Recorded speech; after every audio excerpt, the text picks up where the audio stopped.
반갑습니다.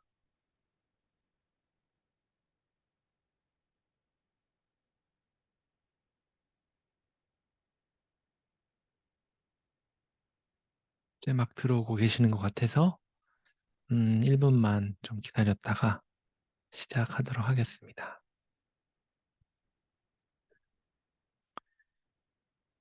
질문 내용을 좀 아시는 분도 있을 테고 음 좀 모르시는 분도 있을 텐데 어 이게 결국에는 우리 아이들한테 잘 맞는 게 가장 중요한 거라서 '우리 아이는 어떻게 하면 좋을까?' 이런 상담도 조금 할 테니까.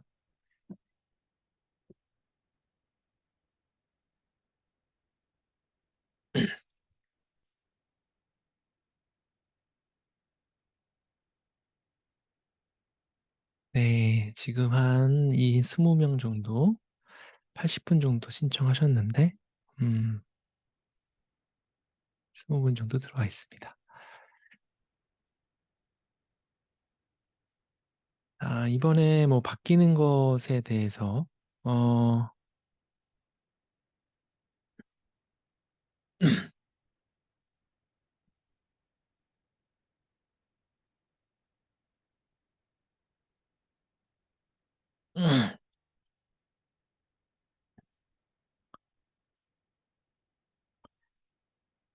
쪼끔 들어보신 분 1번 쳐 주시고 '난 전혀 어떤 내용인지 모르겠다.' 하면 2번 한 번만 쳐 주세요.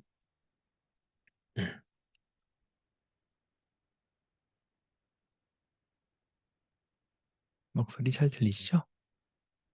음.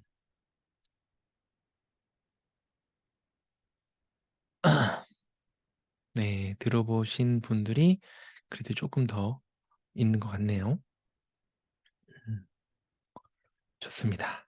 아.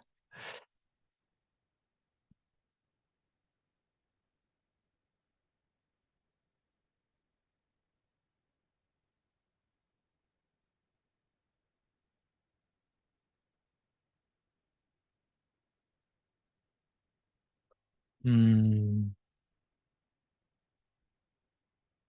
오.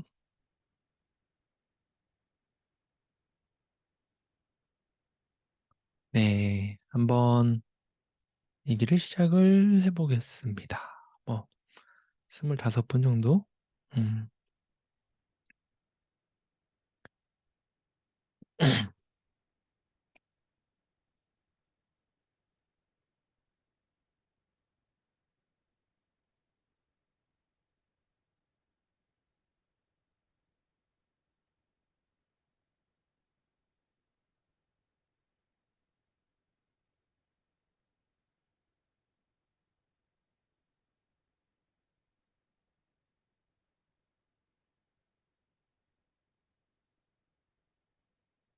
자, 공유 화면 잘 보이시죠?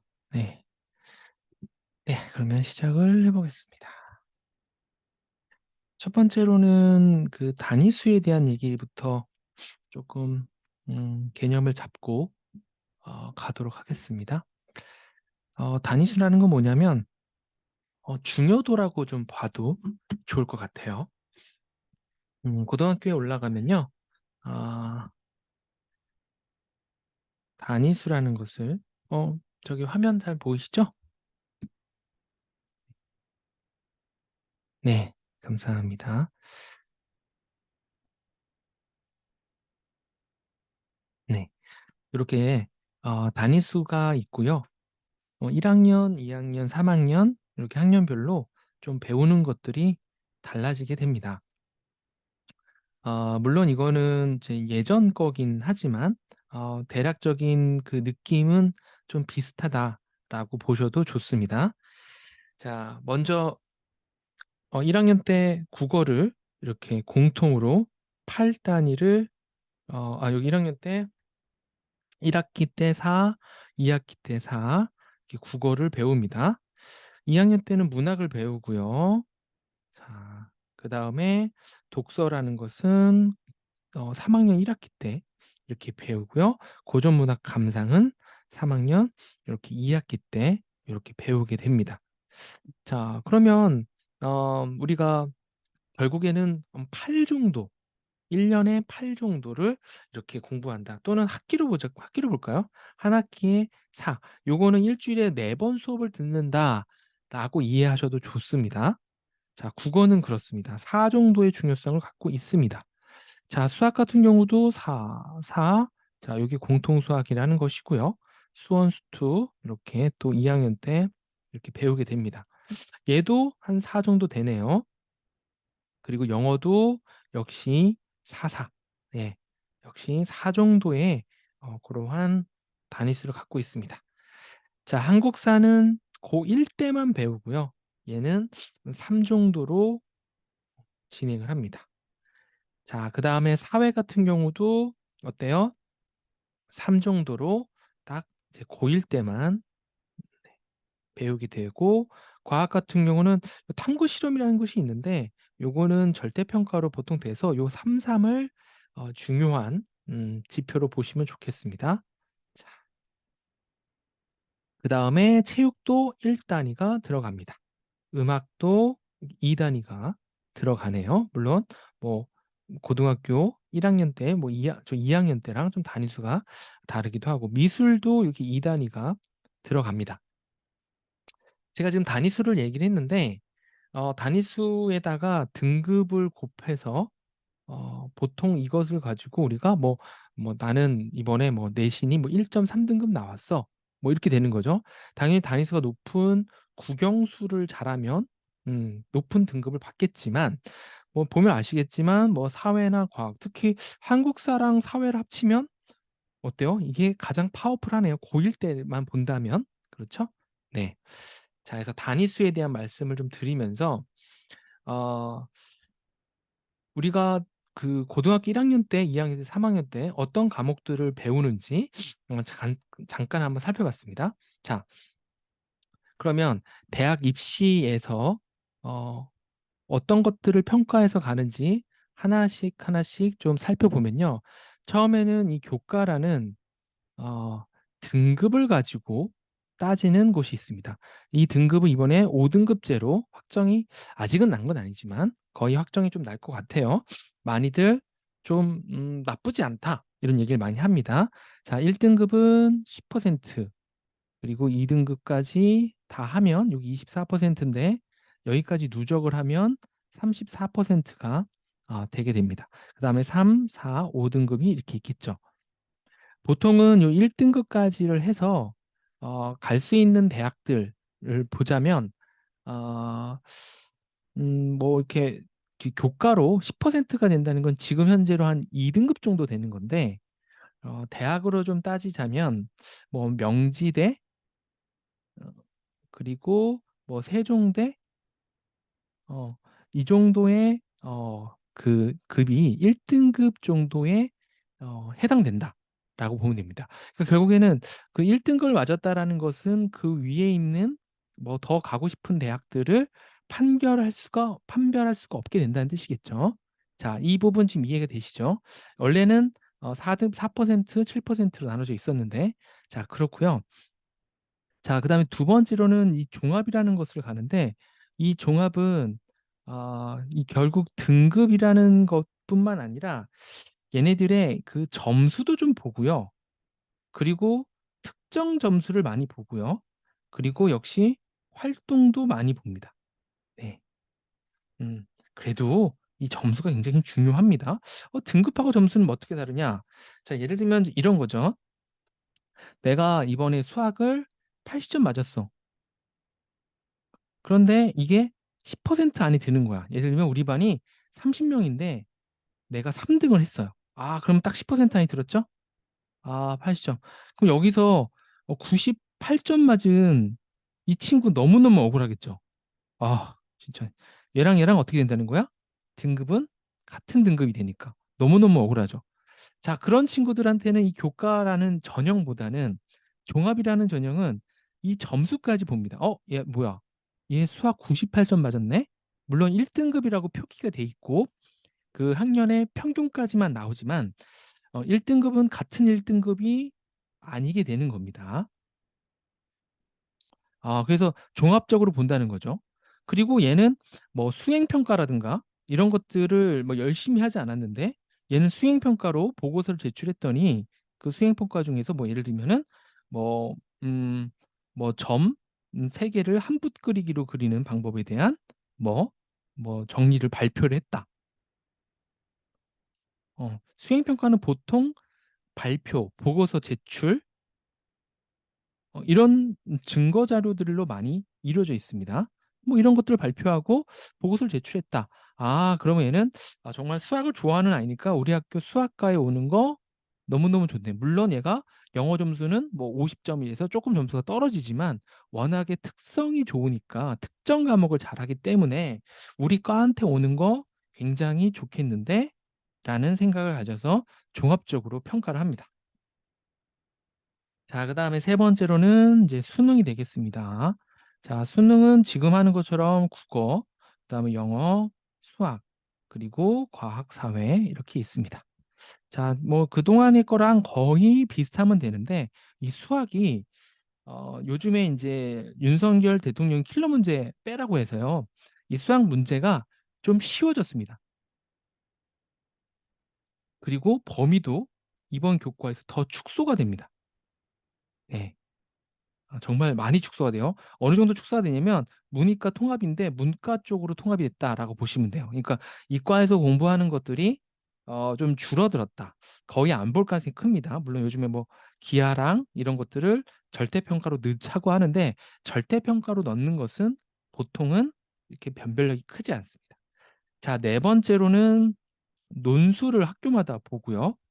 그리고 이 학생부 종합을 할 때 이 면접을 봐서 이 학생부 종합했던 이 보고서들 같은 것들에 대해서 추가 질문을 해서 이것들을 예를 들면 뭐 대피를 해 줬다든가 아니면 이게 이제 뭐가 좀 좋냐면 이게 학생부 종합 전형은 이 서류 평가를 합니다. 그러면 서류라는 건 글자 수가 정해져 있죠. 예를 들면 내가 한붓 그리기에 대한 보고서를 작성했는데 여기다가 뭐 한붓 그리기에 대한 보고서 작성해서 친구들에게 많은 뭐 가르침을 줬고 선생님을 뭐 감동시켰다라고 이렇게 뭐 한 줄 정도 써 있다고 보죠.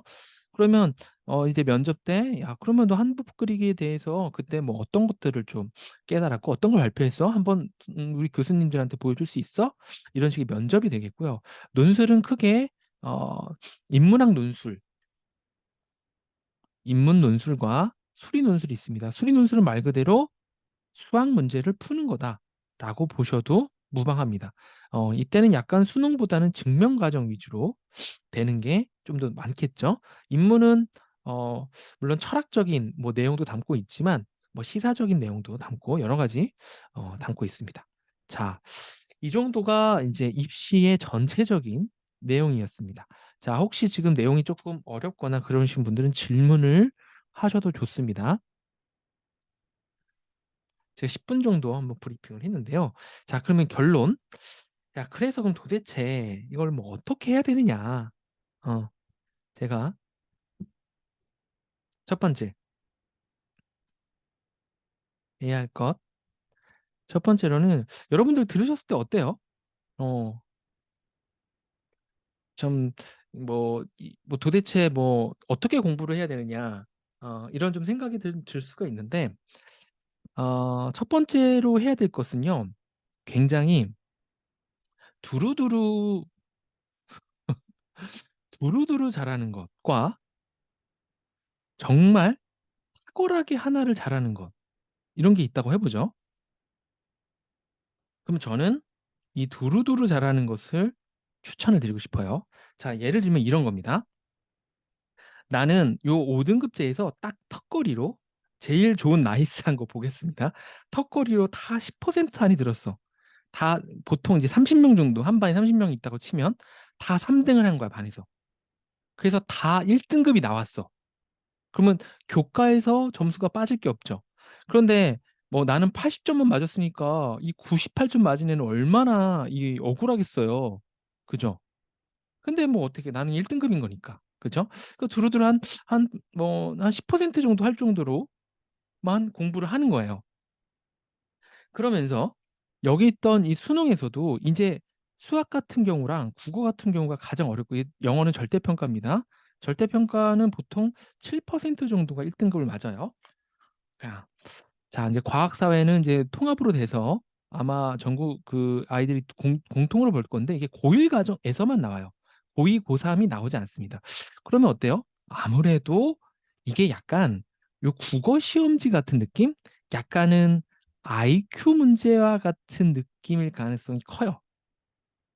뭐 사고력 평가라고 말을 하는데 예 저는 이 국어 문제랑 별반 다르지 않을 것이다라고, 그러니까 이 국어 잘하는 애들이 과학 사회 잘할 거다. 과학 사회 잘하다 보면 이 국어도 잘하게 될 것 같아요, 수능에서. 자 그러면 여기서도 얘네들이 물론 얘네들 뭐 4% 되는 거 되게 어렵죠. 어렵습니다. 자 얘네들에서 딱 턱걸이로 다 4%만 맞았어요. 자 교과로 10%가 되고 수능으로 딱 4%만 맞았어요. 자 여기서도 종합이 있는데 이 아이가 너무너무 탁월해서 막 예를 들면 뭐 화학 경시대회 나가서 막 상 타고 막 이런 아이야. 그래서 이 보고서 같은 거 엄청 잘 썼어. 그런데 이 보고서에 들어가는 건요, 그 전문이 들어갈 수 없습니다. 이걸 이해하셔야 돼요. 저도 이걸 지도했을 때 얼마나 섹시하게 제목을 뽑아내느냐에 관건을 뒀어요. 왜? 우리가 들어갈 거는 너무 슬프지만 깊이보다는 어때요? 제목이죠. 조금 이런 거 이런 거 했다. 그리고 좀 다양하고. 그렇죠. 그래서 얘네들 학종에서 좀 뭐 보고서 쓰고 하는 것들을 조금 뭐 예를 들면 뭐 정말 잘하는 애들은 막 3 페이지에서 10 페이지 하는데 보고서 뭐 2 장짜리, 1 장짜리로 그냥 1 주일에 1 개씩 이런 수행 평가들 착실하게 잘했습니다. 너무너무 대단하진 않고 그냥 뭐 예를 들면은 쪼끔 뭐 막말로 얘기하면 시중에 나와 있는 뭐 책들 몇 권 한 2권 정도 짜깁기 해서 썼다. 저는 충분하다고 보거든요, 고등학교 수준에서. 이 정도 못하는 애들도 많기 때문에 그렇습니다. 자, 이 정도 보고서를 썼다. 그러면 여기서도 굉장히 좋은 어떤 뭐랄까요? 학생부 종합 생활기록부가 완성되는 거예요. 자 물론 이제 면접도 보고 논술도 봐야 되는데 이 전형은 논술 전형은 보통은 한 5% 이하라고 보셔도 좋습니다. 자 이 정도를 만약에 내가 해냈다. 그러면 뭐 사실 수능에서 올 1 등급 맞는 것 자체가 엄청나게 어려운 건데 이 정도로 해 놨다고 하면 서울대 가는데 지장은 없다. 서울대까진 모르겠지만 어 '연대, 고대 가는 데는 지장이 없다.' 이렇게 볼 수 있을 것 같아요. 자 보통은 이 학종이라는 것과 이 수능이라는 것을 들여서 최저라는 것을 토대로 수능에서 뭐 몇 등급 이상, 합계 몇 등급 이상을 해야만 요 학종으로 붙는 것들, 교과가 아마도 워낙에 변별력이 많이 없기 때문에 역시 수능 최저를 많이 요구할 가능성이 큽니다. 물론 대학마다 너 거기다가 논술도 좀 보고 면접도 좀 봐야 될 것 같아. 서울대는 이 면접을 쪼끔 벗어나긴 어려울 것 같고요. 자 뭐 이렇게 뭐 요구할 수 있겠죠. 다시 한번 제가 왜 두루두루 잘하는 거에 대해서 말씀드렸는지 쪼끔 이해가 되시죠? 공군사관학교는 그냥 시험을 봅니다. 저기 육사나 이런 것들 시험을 보죠. 시험은 수능형이기 때문에 '수능형을 잘 보면 되는 시험이다.'라고 보셔도 될 것 같아요.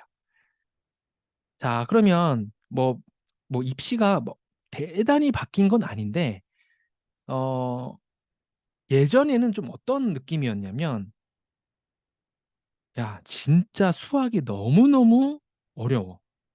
그래서 수학 선행을 엄청나게 할 뿐만 아니라 고난도 문제를 푸는 것도 엄청나게 많이 했어요. 왜? 내신도 1 등급 안에 들려면 4% 안에 들려면 이 고난도 문제를 맞춰야 되고 수능에서도 만약 의대를 가고 싶다 또는 뭐 서울대급 이 정도로 가고 싶다면 이 고난도 문제를 무조건 맞춰야 되는데 이 고난도 문제가 보통 한 2 문제 정도가 고난도 문제인데 이게 8 점이잖아요. 그러니까 92 점을 만드냐 2 문제를 더 맞춰서 100 점을 만드냐가 결국에는 모든 승패를 가르게 됐어요. 모든 입시의 승패를. 그래서 여기에 공부에 정말 어 자신의 공부에 뭐 50%까지도 충분히 이렇게 투척할 만한. 자, 그다음에 두 번째로는 이제 국어. 이제 국어 같은 경우에 이제 수능 같은 경우에도 이 고난도 지문이 너무너무 어렵기 때문에 어 이런 것들을 잘 푸는 그런 연습을 좀 많이 했다라고 볼 수 있겠습니다. 어 교과로 1 등급이 들어야 된다는 게 인제 예전에 4% 였기 때문에 내신에서도 예를 들면은 이렇게 98 점을 맞아서 탁월하게 잘하게 되는 이 80 점과 같은 점수가 아니니까요. 이렇게 했었습니다. 근데 인제 22 학년도 이제 지금 중2 들이 올라가는 곳에서부터는 인제 이러한 것들을 할 필요가 쪼끔 없어졌다라고 볼 수 있겠고, 국어도 쪼끔 막 예전에는 정말 길고 정말 어려운 지문이 많이 나왔는데 윤석열 대통령이 "킬러 문제를 제거해라." 그래서 약간은 완화가 된, 물론 지금 이 수능에서 그렇다면 가장 어려운 게 뭐겠냐?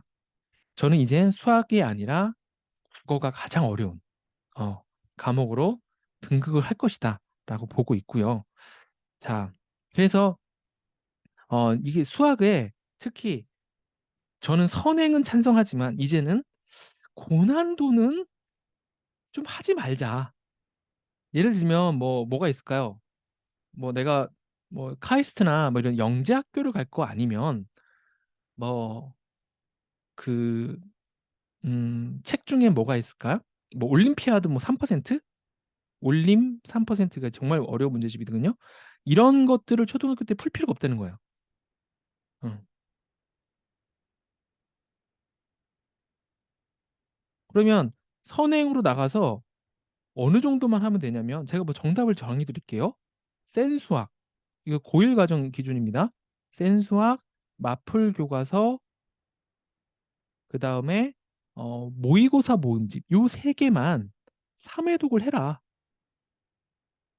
모의고사 모음집은 약간 이제 고난도 위주로 얘네들만 3 번을 쪼끔 풀어 줘라.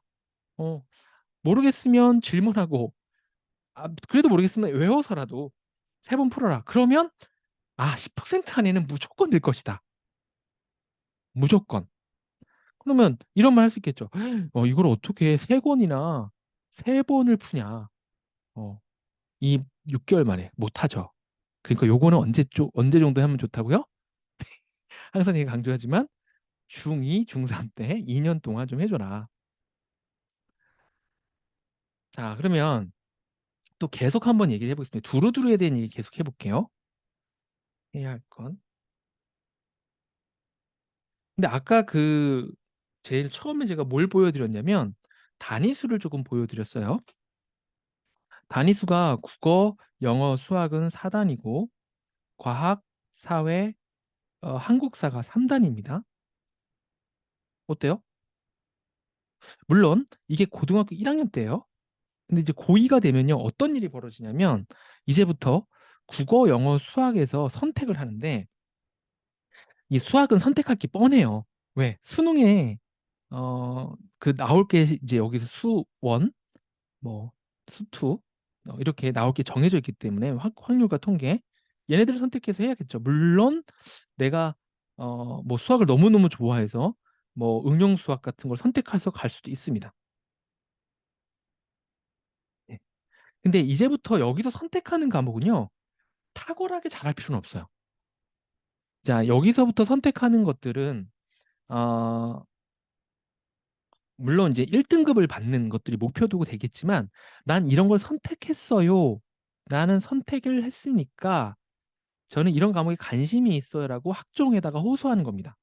예를 들면은 내가 인제 무슨 과를 갈까요? 예를 들면 내가 의대를 가고 싶어요. 그러면 고등학교 2 학년 때는 이제 사회 과목이나 한국사 과목을 선택하지 않는 거죠. 이때부터는 아마도 뭐 생물을 선택할 것이고, 뭐 예를 들면은 어 뭐 약학에 대해서 뭐 선택을 할 것이고, 뭐 나는 뭐죠? 뭐 정신과 의사가 가고 싶어. 그럼 여기다가 심리학을 또 선택할 수도 있겠죠. 다양한 과목들이 개설돼 있으니까. 그러면 이 과목들 선택돼 있는 것들 중에서 얘네들을 학종에서 평가할 때는 나는 그냥 이거를 선택했다. 그리고 그런 거를 활동을 했다라는 것에 좀 더 주목한다는 거죠. 그리고 얘네들은 수능에 나오지도 않고요. 고이것 때부터는 얘네 과학 사회가 수능에 나오지 않죠.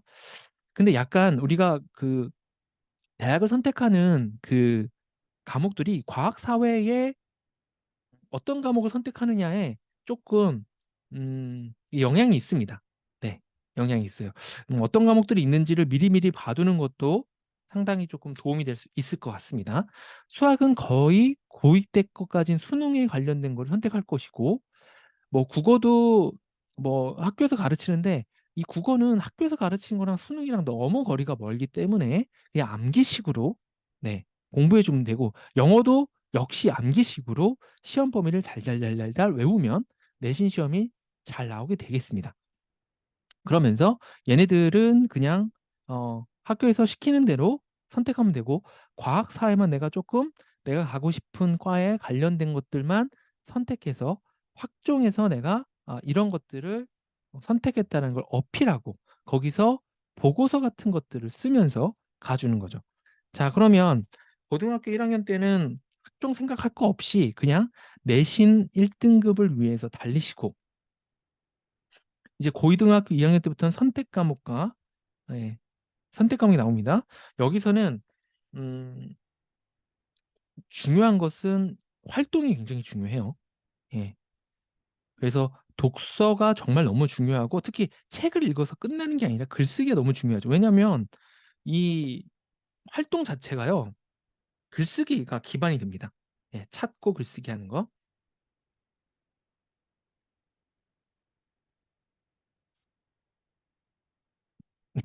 네. 그렇게 어, 진행을 해서 봐주시면 되겠습니다. 제가 간단히 좀 설명을 좀 드리긴 했는데 음,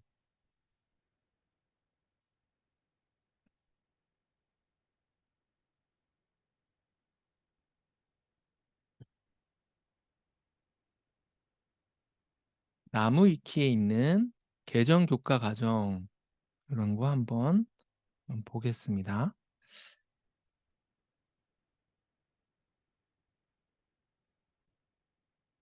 말씀드린 것처럼 뭐 이제 초등학교 때 이제 이런 거 배우고 이제 중학교 때는 이런 걸 배우고요. 네, 중학교 때 뭐 체육이나 미술이나 뭐 영어 이런 거 안 중요하다고 생각하고 버리면 안 됩니다. 교과 평가에서는 다 들어가기 때문에요. 자, 그럼 고등학교에 딱 올라가면 여기 보시는 것처럼 국어, 수학, 영어, 사회, 과학, 체육, 예술 이렇게 있죠. 창의적 체험 활동이라는 것도 있습니다. 이게 창의적 체험 활동이 학종에서 굉장히 중요하게 다루는 것 중에 하나이기 때문에 학교에서 어떤 체험 활동 같은 걸 할 때 적극적으로 참여하는 것도 굉장히 중요하겠습니다. 자, 음. 그래서 우리가 이제 뭐 이게 자율고랑 자사고랑 외고의 이슈 같은 것들이 이제 발생이 된다고 하는데 이제 이 얘기가 뭐냐면 아무래도 1등급 받는 것이 예전보다 조금 더 쉬워졌기 때문에 학종을 대비를 잘해주는 이런 자사고를 가는 것이 조금 더 조금 유리하지 않겠느냐 뭐 이런 얘기들이 지금 있습니다. 자, 그리고 네, 방금 말씀드렸던 10% 2등급을 맞으면 34%니까 34% 정도면 인서울은 조금 어려운 퍼센티지죠. 그래서 1등급을 기준으로 조금 두면 좋겠고 얘를 넘어가면서부터는 뭐 조금은 네, 물론 1, 2등급에 왔다 갔다 하면서 등급을 받겠죠. 자, 그다음에 여기 보시면은 뭐가 좀 써 있냐면 대학 제공 방식이라는 말이 써 있죠. 여기 좀 보이시죠? 여기 보면은 원점수를 상대 평가는 석차 등급 이렇게 등급을 표시돼서 나오게 되고 과목에 대한 평균과 수강자 수 이런 것들 통계도 다 줘서 학종을 이렇게 평가할 때 얘네들도 평가하게 됩니다. 자, 그 다음에 수능에 대한 얘기가 좀 나와 있고 여기 있는 내용들을 거의 다 읽어보시면은 많이 이해가 되실 거예요. 자, 여기 이제 통합과학 원투가 수능 범위에 들어가는데 특히 이 통합과학 원투에서 수능 범위가 들어가는데 이게 보면은 비중이 과학 그 물리가 좀 적고 지구과학이 높다라고 이렇게 써 있습니다. 그렇죠? 여기 지구과학이 높고 물리는 굉장히 좀 적은. 그래서 어, 요 내용이 통합적으로 돼 있어서요. 막 이게 물리인지 화학인지 뭐 구별을 하지 않고 내용이 서술되어 있습니다. 네. 그리고 이제 통합사회 같은 경우에도 뭐 일반 사회가 가장 높고 그다음에 지리가 높아요. 윤리가 6, 역사가 0.5 이렇게 돼 있습니다. 일반 사회 같은 경우에서도 보면 정치법, 경제 뭐 이런 것들이 조금 어떤 부분을 차지하고 있습니다. 자, 얘네들을 가지고 수능을 낸다는 거죠. 그러니까 자, 좀 다시 한번 좀 보자면 중학교 3년 동안 우리가 과학하고 사회를 공부하는데요. 과학 사회가 중학교 1, 2, 3 때 배운 것이 고1 때 이렇게 종합이 된다라고 보시면 되겠습니다. 그런데 범위는요, 이 3년치보다 더 이 범위가 적다. 그러면 이 3년치만 잘 해두면 고등학교 1학년 때의 이 종합을 보는 데는 어떨까요? 좀 지장은 없다라고 보셔도 좋을 것 같아요. 자, 그러면 우리가 제가 한번 좀 제안을 해드리고 싶은 것은 거의 다 이제 초등학교인 분들, 중학교인 분들 이렇게 많이 듣고 계시는데 어, 첫 번째 수학을 센 수학 정도의 난이도, 교과서 정도의 난이도로 빨리 고1 과정을 들어가라. 우리 아이는 아직 5학년인데요. 네, 빨리 들어가세요. 네, 빨리 끝낼 수 있으면 빨리 끝내고 들어가라. 고1 과정에 빨리 들어가서 우리가 입시에서 필요한 것들이 음, 이제 암기로 커버가 되는 시대가 있어요.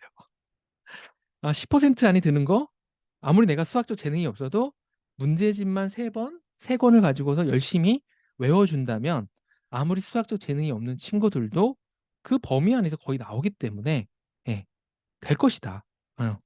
그리고 뭐 고2, 고3 수능도 그 정도 수준만 해준다면은 이제 수능이 너무 쉬워졌기 때문에 고난도 문제가 나오지 않기 때문에 빨리 아까 제가 말씀드렸던 교재들 위주로 외우는 방식으로 한번 가줘라. 그리고 난 뒤에 뭐 고등학교 1학년이 됐을 때 역시 그때는 답안지를 안 보고 생각하면서 왜 이미 외워둔 것들이 있으니까 충분히 열심히 생각해 보면서 공부할 수 있겠죠. 고등학교 때는 학원 없이 이렇게 공부하는 것들을 좀 추천을 드립니다. 수학. 수학에 대한 부담감은 저는 확실히 많이 요즘 줄었다. 예, 그렇게 보고 있습니다. 두 번째 영어가 있는데 어, 영어는요. 사실은 선행으로 국어가 선결이 돼야 됩니다. 글을 읽고 무슨 말인지 이해하려는 그 문해력 그 자체를 조금 길러야 되고 영어 같은 경우에는 이제 흔히들 뭐 초6 때 뭐 수능 과정을 끝냈다 하는 아이들이 있습니다. 일단 있어요. 없는 게 아니기 때문에 네. 이거는 얼마든지 수능 수준까지 충분히 쭉쭉쭉 뽑아도 좋다. 그러면 여기서 우리가 어, 10% 정도만 들고 수능에서 절대평가니까 그 7% 안에만 좀 드는 정도. 문제에서 가장 어려운 3문제 정도 틀려도 돼. 예. 어려운 것만 틀리고 쉬운 것만 정확하게 잘 맞추면 됩니다. 그래서 우리가 이제 평균 정도만 진짜 영어를 해주면 됩니다. 어려운 거 외국에 갔다 온 애들 이제 걱정할 필요 없다. 그러면 빠른 속도로 그냥 수능 지문에서 자주 다루는 그 단어가 한 5천 개 정도 됩니다. 그 5천 개 정도의 어휘가 어떻게 쓰이는지 많이 접해보고 많이 읽어보면 되는 거예요.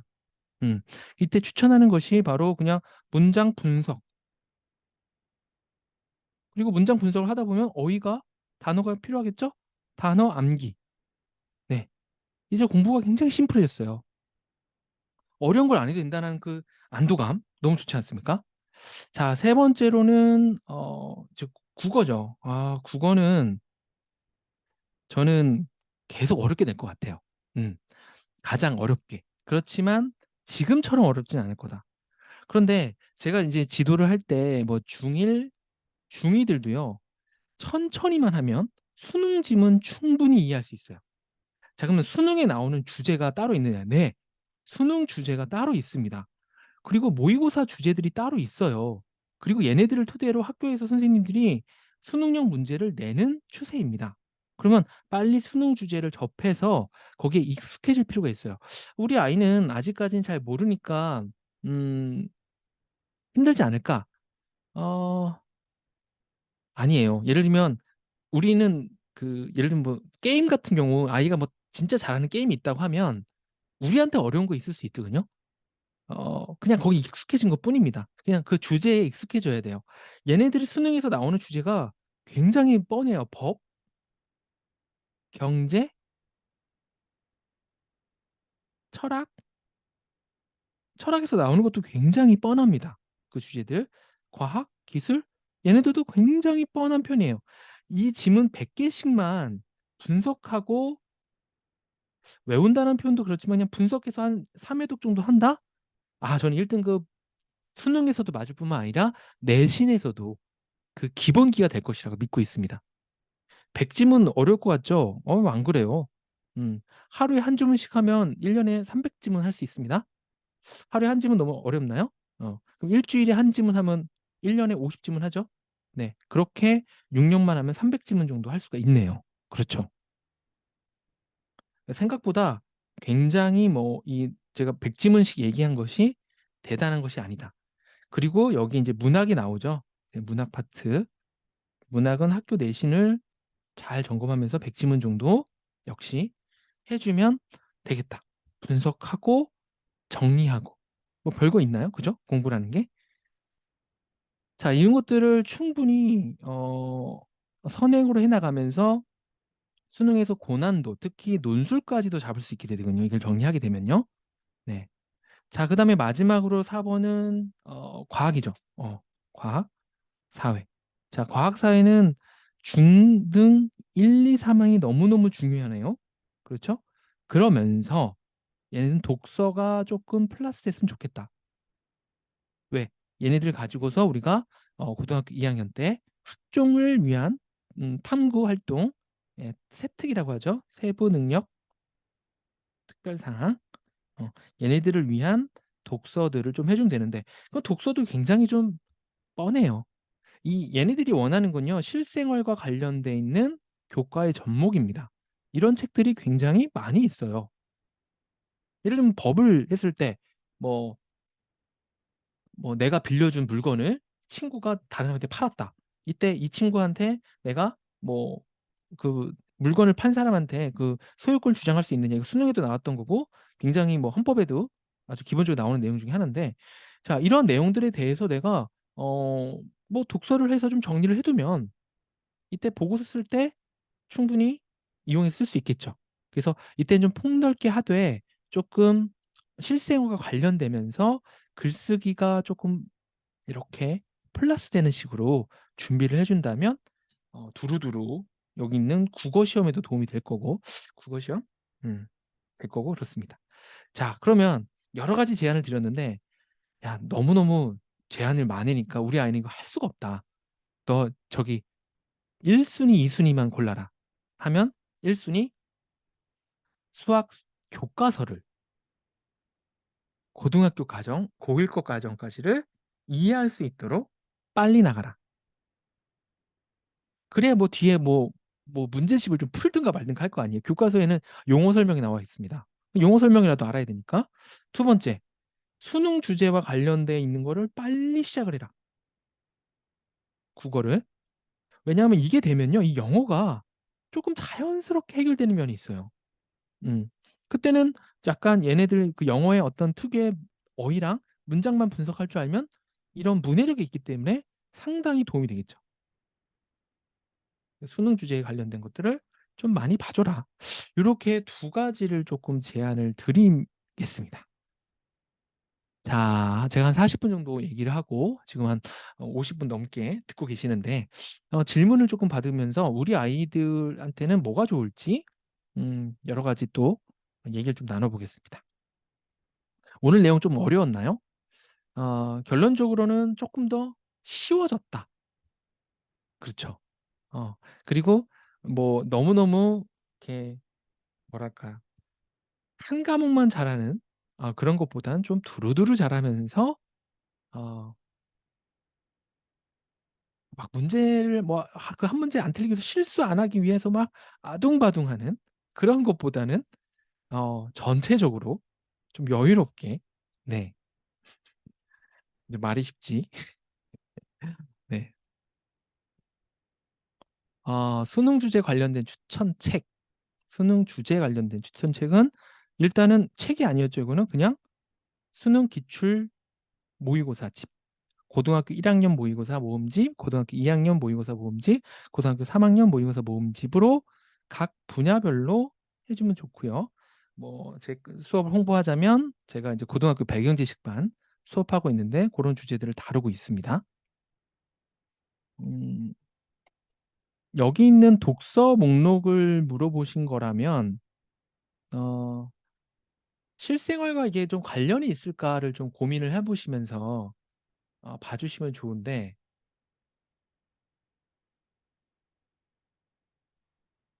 물론 뭐 엄청 그 뭐 칸트의 순수이성 비판 뭐 이런 거 읽으면 좀 간지도 나고 멋지긴 하죠. 근데 이것들을 보고서 쓸 때 우리 실생활과 접목해서 쓰는 것들을 보통을 하거든요.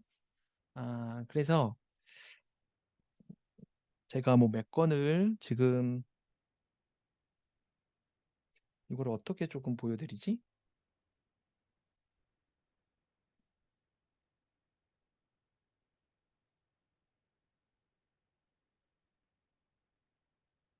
잠시만요.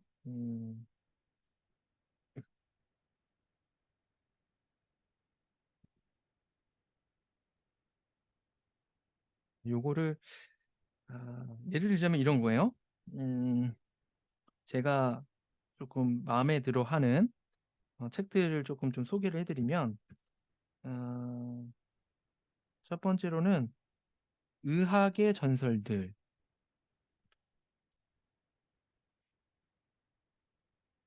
그러니까 병을 치료했던 그런 사례들을 모아 놓고 있어요. 그래서 실제로 예를 들면 페니실린을 어떻게 발견했는지 그런 것들이 어떻게 어 우리가 항생제, 그죠, 아주 혁명적인 거죠. 그런 것들을 의학에서 아주 중요했던 사건들을 소개하는 것이 있습니다. 자 그러면 어 의학에 대해서 우리가 실생활에 접목되는 내용들을 볼 수 있겠고요. 그다음에 뭐 또 의학에 대한 걸로 내 몸의 설계자, 호르몬. 이거를 다 치기가 조금 어려울 것 같긴 한데 어 또 조금 아까 법률 여행이라는 책도 굉장히 좀 추천하고 싶어요. 법률 여행. 법에 대해서. 근데 인제 이때 좀 중요한 것은 다방면을 읽는 것도 중요하지만 저는 웬만하면 한 중학교 1 학년이나 초6 때는 내가 어느 과를 좀 가고 싶어서 내가 고등학교 2 학년 때부터 보고서 쓸 것들을 위주로 미리 봐 준다면 우리가 생각보다 많은 책을 읽을 수가 없습니다. 그리고 이 책이 읽는 게 만만치 않아요. 그렇죠? 자 그래서 이거를 다 읽기보다는 속간해서 한 가지 두 가지 주제만 가지고서 뭐 글쓰기를 해 본다든가 이런 것들을 빨리 하는 친구들이 굉장히 유리하죠. 에너지 낭비를 하지 않고요. 음 제가 뭐 지금 의학 관련하고, 왜냐하면 의대와 법대가 아무래도 아직은 핫하니까 제가 그거 위주로 조금 말씀을 드렸습니다 먼저. 자. 네. 잠깐만 어디부터. 네. 현재 초등학교 아이들에게도 적용되는 거죠. 지금 중2 부터 말씀을 잘해 주셨습니다. 초6 아이가 중학교 가기 전에 꼭 하면 좋은 것 궁금합니다. 영단어, 중등과 과학 개념을 하고 있습니다. 너무 지금 잘하고 있는데 당연히 1 순위가 너무 우리 대한민국은 슬프지만 그래도 수학이죠. 예. 그래서 수학을 미리 많이 봐둔 아이가 아무리 수학적 재능이 없어도 이제는 극복이 가능한 시대이기 때문에 초1 이면 6 학년이면 빨리 중학교 1, 2, 3 1 학기 거 위주로 봐고 뭐 제가 예전에도 말씀드렸지만 기하는 이제 별로 안 중요해요. 2학기가 거의 다 기하인데. 그래서 고등학교 1학년 교과서까지 빨리 나가는 걸 1순위로 하시면서 지금 저랑 하고 있는 이 과학 개념 뭐 식으로 공부를 하는 그 식을 뭐 이제 사회 개념으로도 하실 텐데 그런 방식으로 이제 고등학교 1학년, 고등학교 2학년, 고등학교 3학년에 어, 국어 모의고사 지문들을 계속 봐주면 좋을 거다. 서연이 같은데 맞나요? 자, 바뀐 입시 중2부터 적용된다. 중1부터 수학, 고1 수학까지 네, 요걸 좀 빠르게 중등 수학을 좀 빠르게 했으면 좋겠어요. 자, 중등 사회와 과학 수업에서도 비문학 독해 문제집을 교재로 쓰시는데 비문학 독해 문제집을 꾸준히 풀어가는 게 좋을까요? 당연하죠. 그리고 제가 이 중등 사회랑 과학에서 비문학으로 형식이 그런 거지 교과서 내용을 거의 담고 있어요. 그 교재 굉장히 좋은 교재라서. 그래서 우리가 국어를 푸는 스킬을 사회과학의 배경 지식과 그러니까 결국엔 고등학교 1학년에 선행을 하고 있다고 보셔도 됩니다. 근데 이제 꾸준히 푸는 거 너무너무 중요합니다. 그거는 이제 고등 배경 지식반 이렇게 이용해 주시면 좋을 것 같아요. 그때는 막 고등학교 1학년 거부터 수능 기출 문제까지를 조금 천천히 다룹니다. 근데 제가 천천히 다뤄봤더니 우리 뭐 중1 아이들은 네, 전부 다 할만하다라고 했어요. 음. 민준이는 국어 대비를 선생님 수업 120만 듣고 있는데 지금 여기서 뭘 더 해야 될까요? 고등학교 1학년 모의고사 지를 사서 하루에 한 지문씩만 푸는데 제가 가르쳐 준 방식을 최대한 이용하면서 풀어준다면 뭐 국어는 걱정이 없을 겁니다. 자, 내용은 어렵지 않았는데 아직은 입시와 거리가 조금 있어서 뭘 어떻게 생각해야 할지 감이 없어서요. 네, 그렇죠. 초등학교 4학년이니까 아직은 조금 거리가 있긴 하죠. 네. 그 다음에 진로가 중요한 것 같습니다. 진로를 정하면 에너지 소모를 좀 덜하면서 공부를 할 수 있을 것 같아요. 아이가 어떤 책을 좀 좋아하는지 좀 보시면서 가도 좀 좋을 것 같습니다. 중1 수학 고1까지를 초5라 빨리 선행하라는 말씀이시죠? 고1 수학만 하는 게 아니라. 중학교 걸 해야 고등학교 걸 이해하죠. 네. 초5면은 한번 가볍게 교과서 위주로 교과서에 있는 용어랑 예제 문제를 풀 수 있는지 또 제 수업 중에서 이렇게 교과서 수업이 있으니까 그런 걸 이용하셔도 좋고 음, 교과서만 아주 그 심플하게 나가는 수업들이 많이 있습니다. 그리고 고1 것까지를 나가되 중1 때는 고1 걸 나가면 어떨까? 교과서 정도만. 그러면서 중1 때 자기 학년 거는 좀 심도 있게 봐주고 그때는 약간 일품 정도의 문제집을 추천드립니다. 초6, 중1 때 진로를 정하면 좋은데 아이가 아무 생각 없죠. 보통 없죠. 네. 어떤 책을 좀 좋아하는지 보면 좋을 것 같아요. 네. 고등학교 1학년 내신 등급이 중요해져서 빨리 선행으로 익숙해지라는 말씀 같아요. 고등학교 1학년 내신뿐만 아니라 그냥 고등학교 1, 2, 3학년 내신이 다 전부 중요하긴 하죠. 맞습니다. 네. 중등에서 영어 내신 사교육 필요할까요? 오호. 영어가 이제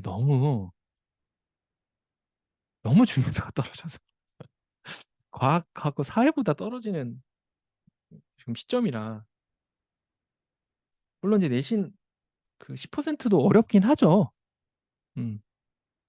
한번 요 내신 사교육을 뭐 몇 학년 중등에서 어 국어랑 수학을 잘했으면 좋겠어요. 네. 국어랑 수학을 결국엔 예를 들면 내가 의대를 가고 싶어. 그러면 뭐 의대를 갈 때는 분명히 국어랑 수학에서 거의 한 개 정도만 틀려야 될 거예요. 영어는 절대평가라서 그냥 네, 그렇습니다. 결론은 막판에는 국어 수학의 수능의 가장 어려운 세 문제 중에서 어떻게 맞힐 것인가가 최상위권을 가를 건 있기 때문에 어, 물론 중등에서 뭐 영어를 미리 해두면 나쁘진 않겠지만 네, 특별히 어려워하지 않는다면 영어보다는 수학하고 국어를 좀 더 추천드리고요. 초6 아이가 다양한 영역에 관심이 많아서 독서 선택 폭이 넓다 보니 선택 어려움이 있다. 선택을 관심이 많다면 조금 하나를 예를 들면 얘가 심리학에 관심이 있어. 그러면 그 심리학 책을 읽고 그거에 연이어서 그 좀 더 깊은 쪼끔은 어른들이 볼 만한 고런 책도 한번 좀 던져 줘도 나쁘진 않을 것 같습니다. 네. 그래서 한쪽을 쪼끔 깊게 한번 파보는 것으로 가면 좋을 것 같아요. 근데 초등학교 때 책은 아이들의 재미를 주려고 많이 노력을 한단 말입니다. 그래서 아이들이 그 내용보다는 그 재미 그 자체 때문에 좀 책을 읽을 때가 있어요. 뭐 그림이 많다거나 내용이 너무 재밌게 나와 있으니까. 나쁘지 않은데 지금 제가 무슨 말씀드렸냐면 이 글쓰기가 좀 동반이 돼야 돼요. 뭐 글쓰기라고 해서 뭐 대단한 걸 하지 않고 제가 인제 우리 초등 그 백영지식반에서 하는 거 정도가 뭐 이 정도더군요. 이 정도의 그 만이라도 예. 고양이 똥으로 커피를 만드는 거 뭐 이런 것들 한 이 정도의 정리만 해도 좋으니까 간단하게 메모식으로 라도 좀 어렵더라도 글쓰기를 좀 해 주는 거를 쪼끔 더 추천을 드립니다. 음. 아. 이렇게 좀 여러 가지 음 질문과 얘기들을 좀 나눠 봤고요. 음.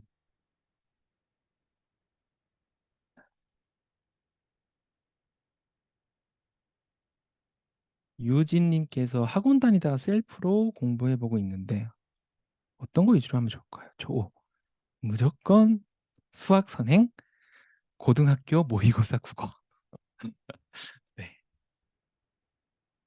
두 가지만 한번 해 보는 거죠. 근데 저는요. 음 몰입을 좀 추천을 해요. 이게 몰입이 뭐냐면 어 다른 걸 안 한다는 거예요. 예를 들면 내가 고등학교 모의고사 국어로 해서 완전히 인제 국어 문제 국어 지문을 읽는 것들을 훈련을 한다. 그러면 다른 과목들은 아예 학원만 다니는 식으로 하는 거예요. 한 3 개월에서 한 6 개월 정도만. 그러면요. 만약 이 아이가 어려워하지만 않는다고 어렵더라도 천천히만 하면 이게 좀 가능하거든요. 그러면 실력이 6 개월 만에 엄청 많이 늘어요. 몰입을 해야 돼요. 내 에너지를 거기다 다 쏘는 예를 들면 내가 수학 선행을 한번 나가고 싶어.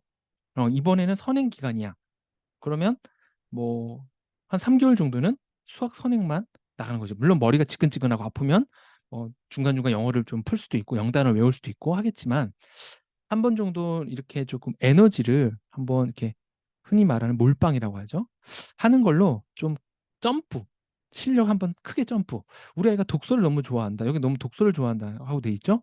그러면 딴 거 없이 독서를 하되 지금 제가 말씀드린 것처럼 간단하게 글쓰기를 동반한 독서만 딱 하는 겁니다. 수학은 그때는 선행도 하지 않고 뭐 영어도 그냥 학교 수업 뭐 예복습 정도나 학원도 그때는 다른 거 다 끊고 독서만 딱 해 보는 겁니다. 그래서 이 아이가 진짜 독서로 쪼끔 뭐랄까 더욱더 좀 실력이 있게끔 한번 좀 왜냐면 우리가 아직은 다 초등학교 고학년 분들이 지금 많이 듣고 계시니까 좀 시간이 있단 말이죠. 예. 그리고 나중에 수학을 또 이렇게 한번 몰빵할 때 또 해 주면 되니까요. 음. 고런 기간을 좀 가졌으면 좋겠다. 예. 근데 여러분 이번 입시 들어보니까 어때요? 저는 여기서 뭐 대치동 이렇게 계시는 분도 있을지도 모르겠는데 좀 더 기회를 많이 준다고 보고 있습니다, 저는. 그러니까 약간 중상위권 노력은 하지만 정말 뭐 비싼 고액과외랑 막 해서 고난도 문제 그 두세 문제를 풀기 위해서는 사실 진짜 좋은 선생님을 만날 필요도 있어요. 그런데 이제는 그런 시대가 아니라는 거죠. 물론 의대면 좀 달라요. 의대 얘기는 쪼끔 혹시 여기 의대가 꿈이신 분들은 말씀해 주세요. 의대는 다릅니다. 앞으로 10년 뒤에도 똑같을 거예요. 결국에는 국어와 수학의 가장 어려운 문제를 다 맞추는 거. 그것이 핵심이 될 거예요. 물론 이제 지역 균형도 있고 여러 가지 복합적으로 너무 입시가 복잡하긴 하지만 어 의대 정도만 빼고는 서울대까지도 이제는 사교육 없이 미리 그냥 열심히 교과서 위주로 문제집 뻔한 문제집 가지고 한 3번 정도만 풀면은 그리고 독서 열심히 하고 글쓰기 하면은 되는 그런 시대가 됐다. 많은 정보도 필요 없다 이제. 아이가 글쓰기를 셀프로 하는 게 쉽지 않은데 논술하고 보내는 건 어떤가요? 민준이 얘기인가요? 제가 이제 수업 백용지식반 수업이 글쓰기가 있어요. 네. 근데 민준이가 조금 어려워하긴 하더라고요. 예, 요약해서 쓰는 거. 음, 논술학원. 일단은 지금 중1이고 어디에 한번 에너지를 쏟고 싶나요? 지금 고등학교 1학년 과정 수학하고 있죠. 어, 근데 진짜 이번에 있는 발표 때문에 나는 민준이에게 굉장히 유리해진 입시라고 봐요. 제가 이제 민준이 수학도 한번 좀 봐줬기 때문에 아이가 굉장히 고난도는 못 풀, 또 고난도를 많이 어려워하지만 충분히 노력으로 중상위 문제를 충분히 커버해야 되거든요. 그래서 정말 사교육 없이도 수학도 잘 해낼 수 있을 것 같은, 이제 고등학교 1학년까지만 학원에서 나가서 조금 이렇게 설명 이해 안 되는 거 설명을 좀 들으면서 나가시고, 그 뒤에는 충분히 여러 가지 문제집을 혼자 풀면서 해도 굉장히 좋을 것 같고요. 글쓰기는 메모 정도로만 중학교 때는 되게 거창하게 막 서론 본론 결론 쓰기, 이런 거 말고요. 그냥 저는 지금 이제 초등학교 반 애들 있지 않습니까? 예. 우리 국어 경시 여기 초등학교 4학년, 3학년 애들 듣는 건데, 이 아이들한테는 키워드만 적으라고 해요. 이것도 하나의 좋은 글쓰기가 됩니다. 그래서 키워드를 적은 다음에 그 키워드를 가지고서 글쓰기 하는 연습을 하는데, 그 요약하는 거죠. 어떻게 보면 그 정도만 해도 좀 충분하지 않을까. 어떤 글을 읽고요. 그 다음에 여기 보시면은 키워드 해죠. 뭐 이산화탄소, 온난화, 뭐 식물성 플랑크톤, 배설물, 뭐 이런 것들에 대한 키워드들만 좀 적어놓고 이것들을 가지고서 다시 요약하는 거 정도. 그래서 대단하게 논술학원 가면 조금 뭐랄까 좀 무겁다. 좀 왜냐면 우리가 그 논술로 대학 갈 가능성은 그렇게 높지 않아서 그렇습니다. 논술학원 가는 건 조금 어 지금 그럴 바에는 일단은 그 고등학교 1학년, 2학년, 3학년 국어 모의고사 매일 하나씩 지문, 네, 푸는 걸 더 추천드립니다. 자, 왜냐하면 이제 중학교 1학년이기 때문에 아직은 꿈나무지 않습니까? 또 혹시 알아요? 뭐 의대를 갈지 서울대 갈지. 그렇기 때문에 수학하고 국어 고난도를 미리 한번 연습해 본다. 수능하고 내신을 위해서 그렇게 보시면 될 것 같아요. 4에서 5등급 때 아이들 사교육비 쓰지 않던 아이들이 2, 3급 목표로 사교육비를 쓸까요?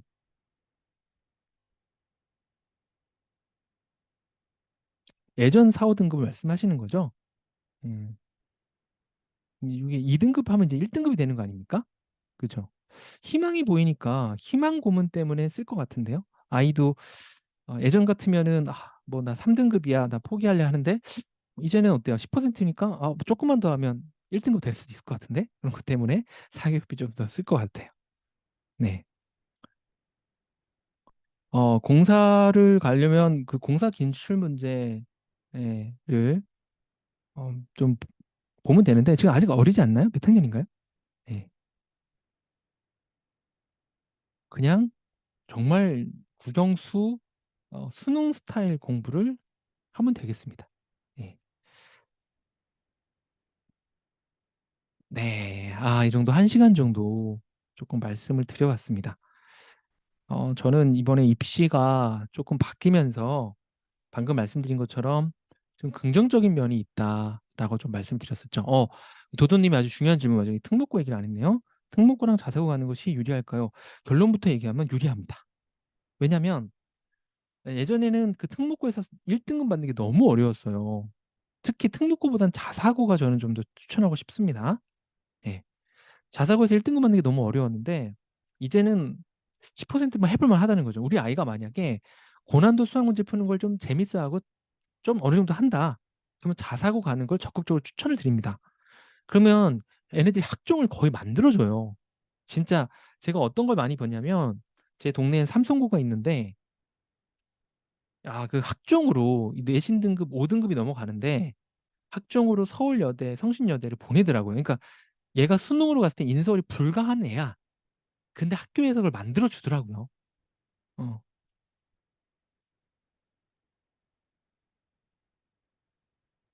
그 대신 성실성이 담보돼야 돼요. 왜냐면 시키는 게 많아. 야, 이거 써와라, 저거 써와라, 뭐 조사해와라. 예. 여자애들이 약간 유리해요. 여자애들은 좀 시키면 하잖아요. 근데 남자애들은 중도에 포기하는 애들도 좀 있으니까 그 성향을 좀 보시면서 갔으면 좋겠고, 우리 아이는 조금 고난도 문제 푸는 거 좀 자신 없어 하고 학교에서 막 시키는 뭐 것들을 잘 이해도 못 하고 그런다 면 일반고 보내기 무조건 낫고요. 일반고에서 내신 1등급을 어떻게든 맞는 것, 그것만으로도 정말 큰 기회가 열렸다라고 보셔도 될 것 같아요. 네. 우리 부모님이 아시지 않습니까? 학원에서도 테스트를 많이 할 테니까 그렇게 좀 상담하시면서. 카이스트는 과학고죠, 무조건. 네. 수능 제일 수학이 과학고 가셔서 네, 열심히 학교에서 시키는 거 열심히 하면 됩니다. 네. 과학고, 동네에 있는 과학고들. 네. 카이스트라면 과학고는 꼭 준비하세요. 그러면 거의 과학고를 들어가면은 카이스트 가는 게 굉장히 쉬워집니다. 네. 중1, 오래민 님이 중1이라고 말씀하셨는데, 아직은, 네. 지금 수학 선행이 어디까지 좀 돼 있습니까? 수학 선행만 먼저 해주시는 걸로. 수학 선행이라고 해서 제가 뭐 대단히 막 정석 이런 거 말고요. 이 교과서 정도로만 네, 해주시면 됩니다.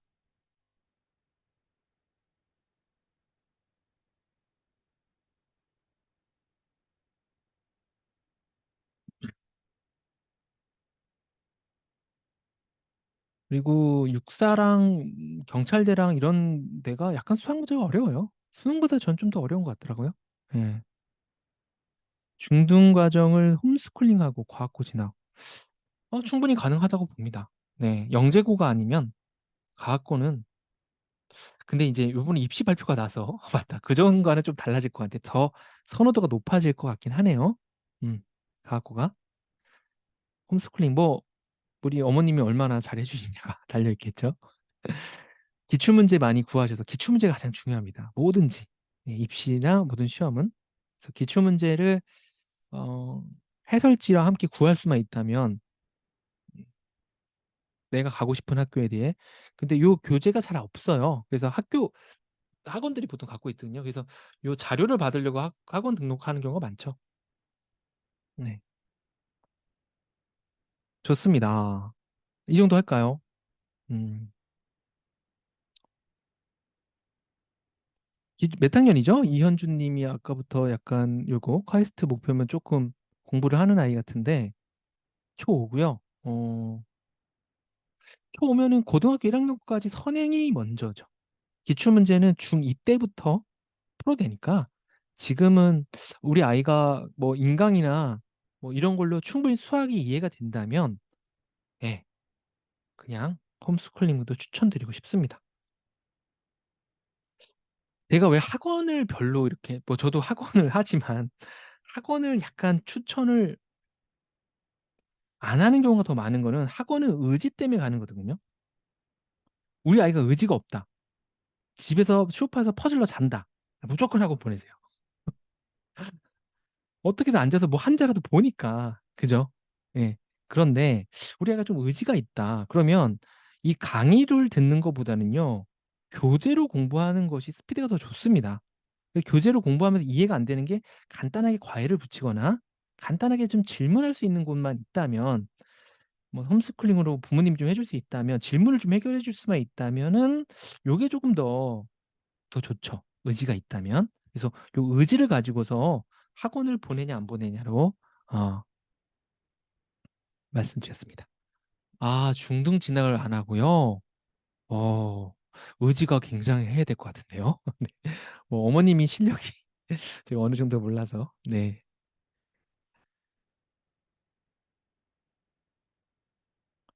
예, 그런 사례들도 꽤 예, 보긴 봤습니다. 네, 학원이 뭐 걔네들이 이제 먹고 살기 위해서 진짜 목숨 걸고 하다 보니까 준비를 잘 해주긴 해요. 특히 영재고는 뭐 넘사벽이고 학원 안 다니고는 절대 붙을 수 없는 구조고, 어, 과학고 정도는 어쨌든 거기서 자기소개서 쓰거든요. 근데 예, 자기소개서를 음, 쓰는 것들, 자기소개서만 잘 쓰면 돼요. 과학고 붙는 게. 내신 어느 정도 나오고. 음, 많이 어렵지 않습니다. 과학고는요. 근데 이제 들어가서가 문제니까 우리가 수학을 선행을 해서 들어가서 적응할 수 있는지를 보려고 이렇게 본 거였습니다. 아, 앵콜요? 오늘 내용이 조금 어려웠나요? 아, 저는 나름 핵심만 좀 얘기했다라고 생각했는데 앵콜? 다른 내용을 더 할 게 있나? 모르겠네요. 고등학교 저기 수학 선행을 어떻게 하지? 이런 거 가지고 한번 얘기를 나눌까요? 아니면 예, 제가 뭐 국어 지문 같은 경우는 제가 수업이 많이 열려 있으니까 제 수업을 조금 많이 들어주셔도 좋을 것 같고. 아, 복습이요? 알겠습니다. 다음에 또 못 들은 분들을 위해서 예, 네, 못 들은 주의 어머니 네, 소개도 많이 해주시고요. 그런 분들을 위해서 또 새로운 내용, 확정은 내년 봄에 되는 걸로 알고 있습니다. 확정되면 또 한번 말씀을 드리도록 하죠. 네, 뭐 결론은 뭐 간단합니다. 네, 결론적으로는 우리가 두루두루 잘하자. 그리고 그 두루두루 잘하는 것에서 조금 수학하고 국어, 비문학, 지문은 조금 치고 나갈 필요가 있으니까 요 정도는 좀 선행을 해보자. 이 정도 얘기였습니다. 자, 오늘 수고하셨고요. 다음에 또 소통이나 우리 아이들을 위한 또 문해력에 관련된 또 다양한 수업들 또 말씀드리도록 하겠습니다. 아이고, 함께 해주신 분들 조금 이렇게 인사를 드리면서 가고 싶은데, 네, 네, 많은 분들이 저와 함께 해주셨네요. 모두 모두 수고하셨습니다. 다음에 또 뵙겠습니다. 모두 안녕히 계세요.